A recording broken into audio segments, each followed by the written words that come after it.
اس کا روحانی نقصان کیا ہے؟ جنت سے محرومی۔ جنت میں وہ لوگ جائیں گے جن کے دل چڑیوں کی طرح ہوں گے، جنت میں وہ لوگ جائیں گے جن کے دل پاکیزہ ہوں گے، جن کے دل نفرت سے خالی ہوں گے۔ قد افلح من تزکا وذکر اسم ربہ فصلی، فرمایا کامیاب وہ ہوا جس نے من کو ستھرا کر لیا، جس نے اندر کی صفائی کی۔ ہمارا سارا زور باہر کی صفائی پر ہے، مسواک بھی کریں گے، اچھی سے اچھی خوشبو بھی لگائیں گے، عالی نصب لباس بھی پہنیں گے، اور ہمارے جوتوں سے لے کر کے پگڑی تک ایک ایک چیز بہت خوبصورت ہوگی، اور لباس پہ ایک سلوٹ بھی گوارا نہیں کریں گے، لیکن اندر میل کچیل جمع ہوگا۔ باہر کو مل مل کے دھوئیں گے لیکن اندر میلا ہی رہے گا۔ جبکہ باہو علیہ رحمہ نے کہا تھا کہ دل کالے نالو منہ کالا چنگا، جے کو یہ رمز پچھانے ہو۔ ہمارا سارا زور پیکنگ پہ ہے، جو اندر ہے اس پہ ہماری کبھی توجہ ہی نہیں۔ میاں صاحب نے کہا تھا کہ شیشے اتے کٹا جمیا کندا چاڑی جاندے، شیشے اتے کٹا جمیا کندا چاڑی جاندے، جلدا نوے سانپ کے رکھ دے ورکے پھاڑی جاندے۔ ہماری ساری قوت کوشش پیکنگ کے اوپر ہے، اور اللہ بندوں کے دل دیکھتا ہے۔ وہ بندہ اور بندے کے چہرے کے اوپر بنا ہوا دل نہیں دیکھتا، جب دیکھتا ہے بندے کا دل دیکھتا ہے۔ قربانی کے باب میں فرمایا اللہ تمہاری صورتوں کو نہیں دیکھتا، تمہارے خون کو بہا ہوا وہ تو نالیوں میں بہہ گیا، تمہارا گوشت تم خود کھا لیتے ہو قربانیوں کا، کھا لیں تم مدارس میں دے دیتے ہو۔ کہا اللہ کو نہ تمہارا گوشت پہنچتا ہے، نہ پوست پہنچتا ہے، نہ تمہارا بہایا ہوا خون پہنچتا ہے، اللہ کو تو تمہارے دل کا تقویٰ پہنچتا ہے۔ تو وہ ہمارے دل کو ستھرا دیکھنا چاہتا ہے۔ قلب سلیم کے ساتھ کون آتا ہے؟ الا من اتى اللہ بقلب سلیم، قلب سلیم کے ساتھ اس کے حضور کون پیش ہوتا ہے؟ لیکن ہم دل کو میلا رکھتے ہیں، دل کو گندا اور جو ہے وہ الجھا ہوا رکھتے ہیں، لیکن لباس کی ستھرائی پر، لباس کی پاکیزگی پر بہت زیادہ ہم زور دیتے ہیں۔ تو اس لیے ہمیں اس دل کو صاف کرنا ہے، دل کی ستھرائی کی طرف توجہ دینی ہے۔ حضرت رومی نے کہا تھا، جو اقبال کے بھی مرشد ہیں، دل بدست آور کے حج اکبرست، از ہزاراں کعبہ یک دل بہترست، کعبہ بن گاہ خلیل اطہرست، دل گزر گاہ جلیل اکبرست۔ کہا کہ دل کو قابو میں لیا، حج اکبر یہی ہے، ہزار کعبے سے ایک دل بہتر ہے۔ کہا وہ کیسے؟ کہا کعبہ حضرت ابراہیم خلیل کی بنگاہ ہے اور دل رب جلیل کی گزرگاہ ہے۔ اس لیے اس دل کی اصلاح پورے بدن کی اصلاح ہے۔ اور میرے اور آپ کے آقا و مولا، دل و قلب و نگاہ کے مرشد اولین حضور نبی رحمت نے ارشاد فرمایا الا ان فی الجسد مضغہ اذا صلحت صلح الجسد کلہ واذا فسدت فسد الجسد کلہ الا وہی القلب۔ انسان کے جسم میں گوشت کا ایک ٹکڑا ہے، جب وہ صحیح ہو جاتا ہے تو پورا جسم صحیح ہو جاتا ہے، اور جب وہ خراب ہو جاتا ہے تو پورا جسم خراب ہو جاتا ہے۔ تو میں سن لو، گوشت کے اس ٹکڑے کا نام دل ہے۔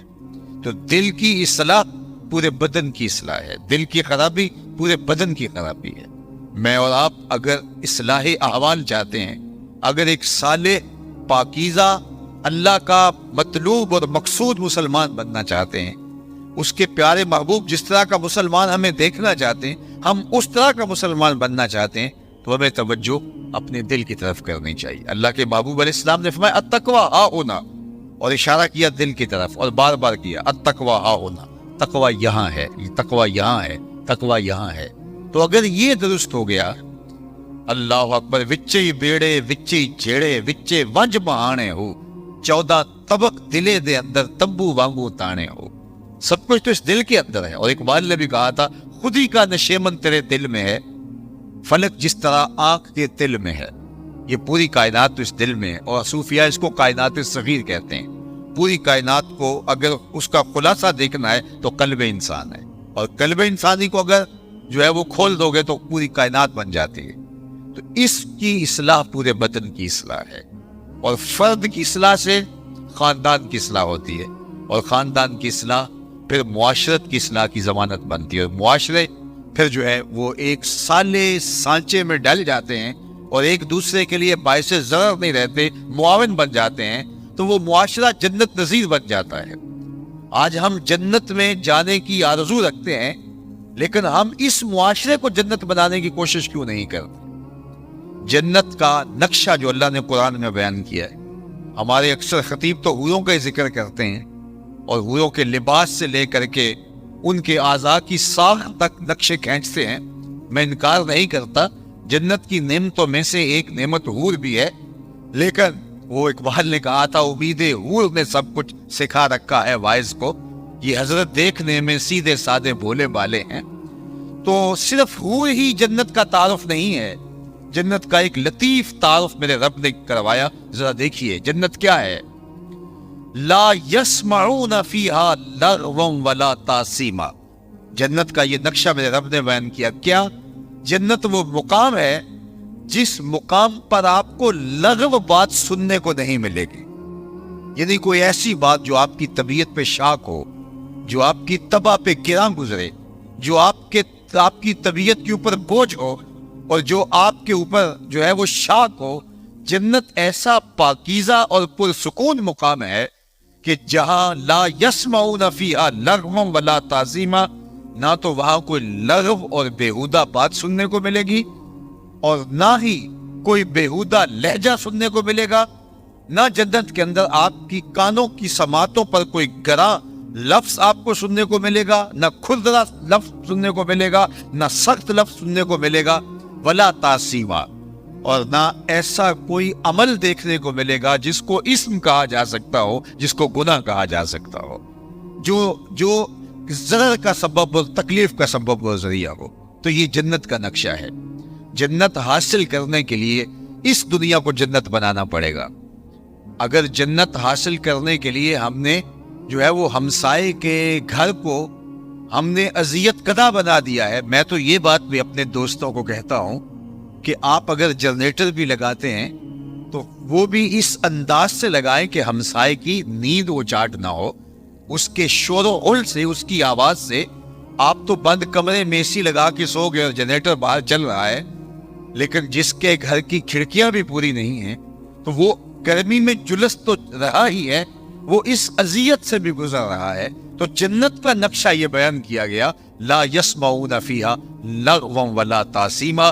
تو مجھے اور آپ کو اگر جنت میں جانا ہے تو اس دنیا کی زندگی کو جنت بنانا پڑے گا، لوگوں سے درگزر کرنا پڑے گا، لوگوں کی غلطیوں کو معاف کرنا پڑے گا، لوگوں کے لیے اپنے دل کو کشادہ کرنا پڑے گا۔ میں یونیورسٹیز میں، ہمارے کالجز کے اندر ہو رہا ہے، آئے دن خبریں ہم سن رہے ہوتے ہیں۔ تو یہ کیا ہے؟ ہمارے دیہاتوں میں، ہماری گلیوں میں، دیہات تو ایک تقدس ماحول کا نام ہوتا تھا، ایک پورا خاندان اور ایک فیملی ہوتی تھی۔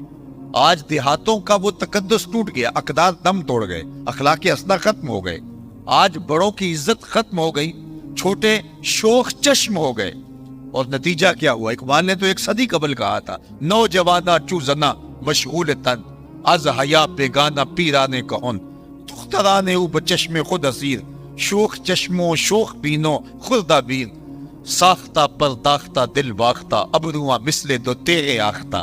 اقبال نے کہا تھا کہ جس دور میں میں جی رہا ہوں، اب وہ دور آ گیا ہے کہ نوجوان عورتوں کی طرح سجنے سنورنے لگ گئے ہیں، ہر وقت کنگھی پٹی کے چکر میں رہتے ہیں، اور جو بوڑھے ہیں ان کی آنکھوں سے بھی حیا رخصت ہوتا چلا جا رہا ہے، اور جو خواتین ہیں وہ اپنی آنکھ کی اپنی خود عاشق ہو گئی ہیں، اور ہر وقت بند سور کے رہنا اور ابروؤں کو تیغوں کی طرح تیار کر کے جو ہے وہ دلوں کو کاٹتے پھرنا ان کا شغل بن گیا ہے۔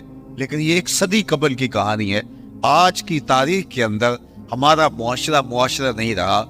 آخرت کے اندر تو جو جہنم اور یا جنت وہ فیصلہ آباد میں ہونا ہے، ہم نے اس معاشرے کو جہنم بنا لیا ہے، اور جہنم کے اندر ہم زندگی گزار رہے ہیں۔ حضرت نبی رحمت صلی اللہ علیہ وسلم کے سینہ اطہر پہ اترنے والی پاکیزہ کتاب قرآن مجید میں اللہ تعالیٰ نے فرمایا کہ وہ اس بات پہ قادر ہے کہ تمہارے اوپر سے بھی عذاب نازل کرے اور تمہارے نیچے سے بھی عذاب نازل کرے۔ حضرات مفسرین نے کہا کہ اوپر کا عذاب یہ ہے کہ تمہارے اوپر پتھر برسیں، اور نیچے کا عذاب یہ ہے کہ زلزلے آئیں یا زمین بنجر ہو جائے، فصل دینا چھوڑ جائے، تو یہ اوپر نیچے کا عذاب ہے۔ لیکن رئیس المفسرین ابن الامہ حضرت عبداللہ ابن عباس رضی اللہ تعالیٰ عنہ اس آیت کریمہ کی تفسیر میں فرماتے ہیں نہیں، اوپر کا عذاب یہ ہے تمہارے حکمران نااہل ہوں، اور نیچے کا عذاب یہ ہے تمہاری اولاد نافرمان ہوں۔ یہ اوپر اور نیچے کا عذاب ہے جہاں قومیں جکڑی جاتی ہیں۔ میں کسی مخصوص حکومت کی بات نہیں کرتا، لیکن جب سے ہم نے آنکھ کھولی ہے ہمارے اوپر جو آئے ہیں بدترین لوگ آئے ہیں۔ اس کی وجہ کیا؟ کہ ہم بدترین ہیں۔ تبازروا اتعمر لکم، حجاج بن یوسف سے کسی نے کہا تھا کہ تم اچھے حکمران کیوں نہیں بن جاتے؟ تو اس نے 2 لفظوں میں جواب دیا تھا، تبازروا اتعمر لکم، تم ابو ذر بن جاؤ میں عمر بن جاتا ہوں۔ جب رعایا ابو ذر غفاری جیسی ہو، حکمران عمر جیسے ہوتے ہیں۔ تو آج میں اور آپ جس جگہ پہ کھڑے ہیں یہ ہماری سزا ہے کوتاہیوں کی۔ ہم اپنے اپنے دائرے میں ظالم ہیں، اپنے اپنے دائرے میں چور ہیں، کوئی چھوٹا چور کوئی بڑا چور۔ جہاں ہمارا بس چلتا ہے ہم کم نہیں کرتے، اور یہ معاشرہ جینے کا معاشرہ نہیں رہا، اور ہم نے اس کو خود جہنم بنایا، اور اس جلائی ہوئی آگ کے اندر خود جلس رہے ہیں۔ ہماری اپنی بیٹیاں بہویں، ہم اپنے بیٹے، ہم اپنے بوڑھے اس کے اندر، اس آگ کے اندر چل رہے ہیں، اور ہم اس جہنم سے نکلنا بھی نہیں چاہتے۔ تو اس جہنم سے اگر نہیں نکلیں گے تو اس جہنم سے کیسے بچ پائیں گے؟ اس دنیا کو جنت نہیں بنائیں گے تو اس جنت کے حقدار کیسے ہو سکتے ہیں؟ تو صالح پاکیزہ معاشرہ، قو انفسکم واہلیکم نارا وقودها الناس والحجارہ، میرے رب نے کہا کہ خود اور اپنے اہل و عیال کو، اپنی بیوی بچوں کو جو ہے وہ آتش دوزخ سے بچا لو جس کا ایندھن انسان اور پتھر ہیں۔ تو میں اور آپ اگر اپنی زندگی خوبصورت بنانا چاہتے ہیں اور جنت کے طالب ہیں تو اس زندگی کو جنت بنانا پڑے گا، اور اس سے پہلے اپنے دل کو جنت بنانا پڑے گا۔ جب دل گلزار جنت بن جائے گا تو پھر ہمارے وجود سے خیر پھوٹے گی، اور اگر دل جہنم بنا رہا، نفرتوں کی آگ جلتی رہی اس جہنم کے اندر، بغض اور کینہ پلتا رہا اس سینے کے اندر، تو پھر ہمارے وجود سے ظہور پذیر ہونے والے اعمال کبھی خیر کے اعمال نہیں ہو سکتے۔ اس لیے اس دل کی اصلاح پورے بدن کی اصلاح ہے۔ تو فرمایا التقویٰ ہا ہنا، تقویٰ یہی ہے، اور فرمایا اسی کو صحیح کر لو، یہ صحیح ہو جاتا ہے تو پورا جسم صحیح ہو جاتا ہے، یہ خراب ہو جاتا ہے تو پورا جسم خراب ہو جاتا ہے۔ میں اور آپ اگر اپنی ذات سے لے کر امت کی اصلاح تک کی آرزو رکھتے ہیں تو ہمارے پاس کہیں جانے کی ضرورت نہیں ہے، ہمیں اپنے آپ کو بدلنا ہے، اپنے اندر کی تبدیلی کو ہم نے یقینی بنانا ہے، پھر اس کے فیضان، اس کی برکتیں پورے معاشرے کو نصیب ہوتی ہیں، اور میں ذمہ دار اپنا ہوں۔ اس کے بعد پھر دوسرا درجہ اس کا آتا ہے جو میرے دائرۂ اختیار میں، اور میں اگر اپنے آپ کی اصلاح کی کوشش نہیں کرتا تو پھر پوری دنیا کی اصلاح کی کوشش ممکن ہی نہیں ہے۔ یہ خیال است و محال است و جنو، یہ کبھی ہو نہیں سکتا ہے۔ تو اللہ جل شانہ اس معاشرت کو، اللہ نے یہ پاکیزہ وطن جو ہمیں عطا کیا، اللہ اس کو صالحیت کا نور عطا فرمائے، اور ہم پاکیزہ ماحول اور پاکیزہ زندگی کے تصور سے آگے بڑھے۔ اسلام نے ہمیں جو ستھرائی، پاکیزگی عطا کی ہے اور پوری زندگی کو خوبصورت بنانے کی تلقین کی ہے، اللہ عمل پیرا ہونے کی توفیق دے۔ وقت کی نزاکتیں میرے دامن کو کھینچ رہی ہیں، اور نماز عصر کا وقت تیزی کے ساتھ جو ہے وہ آگے بڑھ رہا ہے۔ میں انہی کلمات پر اپنی گفتگو کو سمیٹتا ہوں۔ کار ما آخر شدو، آخر زما کار نشد، مشت خاک ما غبار کوچہ یار نشد، و آخر دعوانا ان الحمدللہ۔ اللہم صلی علی سیدنا و مولانا محمد مادن الجود والکرم و آلہ و صحبہ و بارک وسلم۔ اللہ اٹھے ہوئے ہاتھ کبھی بھی خالی نہ موڑنا، پھیلی ہوئی جھولیاں رحمتوں سے بھر دینا، بخت کی بہاریں نصیب فرمانا، مقدر کی خزائیں رخصت کر دینا۔ جیے تو تیرے لیے، مرے تو تیرے دین کے لیے، زندگی کی آخری ہچکی تک تیرے رسول کے وفادار رہیں۔ ہر علت سے، ہر قلت سے، ہر ذلت سے رہائی عطا کر دے، اپنے پاک نبی کے در کی گدائی عطا کر، نفس و شیطان کے مکر و فریب سے، دجل و تلبیسات سے ہماری حفاظت فرما۔ اے اللہ ہمیں صالح معاشرت کے اجالے بخش دے، پاکیزہ معاشرت کا نور عطا کر دے۔ اللہ اس امت کو اصلاح کا نور بھی دے، اس امت کو یگانگت اتحاد کا نور بھی عطا کر، اور اس امت کو غلبہ بھی عطا فرما۔ اللہ غزہ کے مظلوموں کی مدد فرما۔ اس آسمان کے نیچے زمین کے اوپر تیرے علاوہ ان کا کوئی آسرا نہیں، اللہ ان کے حوصلے نہ ٹوٹنے پائیں، ان کی مدد، نصرت اور غیبی تائید فرمانا۔ اے اللہ پوری امت کو کھویا ہوا وقار عطا فرما۔ 56-57 اسلامی ملکوں کو غیرت مند، جرت مند، دیانتدار حکمران عطا فرمانا۔ اللہ میرے وطن کی خیر فرمانا، معیشت کا جمال، معاشرت کا حسن اور صالح اقدار کا نور عطا فرمانا۔ وصلی اللہ تعالی علی النبی الامین وعلی آلہ واصحابہ اجمعین۔ والسلام علیکم ورحمۃ اللہ وبرکاتہ۔